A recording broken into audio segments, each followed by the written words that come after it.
Oh, what's going on YouTube?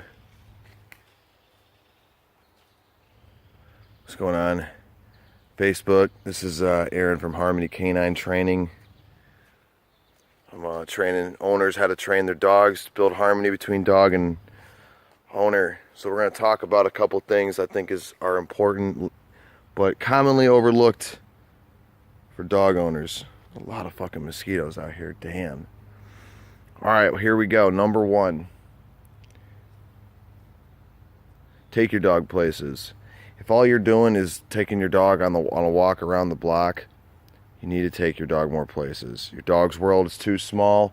He hasn't had enough experiences to smell certain things. Also, the more places your dog has been, the less likely he's going to freak out when there's a situation that he hasn't encountered before. All right? It'll also strengthen the bond between you and the dog. I like to put my dog in challenging situations and forcing him to overcome them.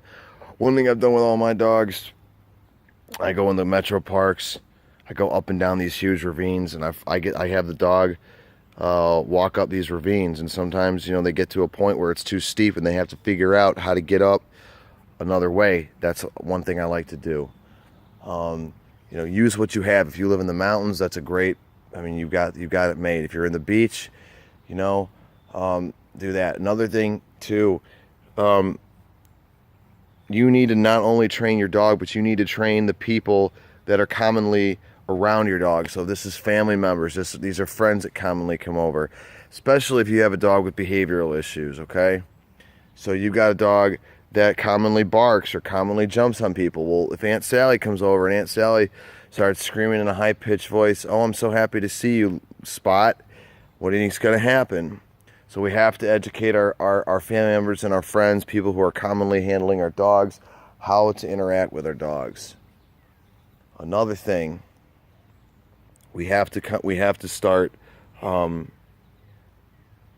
We should get on pet insurance. It's $30-$40 a month. It's definitely a very, very smart decision, especially when you consider that dog surgery for like ACLs, which can be easily, dogs can easily have that, or a couple $1,000s. So health insurance is really important. Another thing is, the way you interact with your dog is really important. So what I mean by that is, when you greet your dog, you should be ignoring your dog. You should not be causing your dog to get excited, because that's when behavioral issues are going to start, right? That's the impetus for it.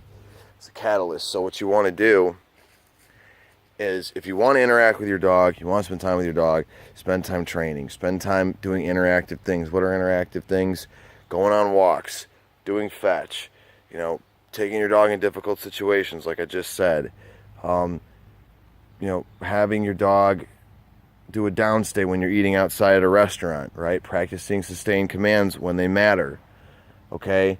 Going to concerts with your dogs, getting your dog around a lot of different sounds and noises and smells, right? So again, these are just things that, I don't want to make a long video here. I know this is only 4 or 5 minutes, but these are things I think that you could start doing right now with your dog, and that you'll see a positive change. So that's my video for today. If you guys have any questions, you got my contact info. You can get my contact information at www.harmonycaninetraining.com. That's Harmony K, and the number 9 training.com. All right, hit me up if you need any questions, or if you'd like more information about anything that I do. Thank you.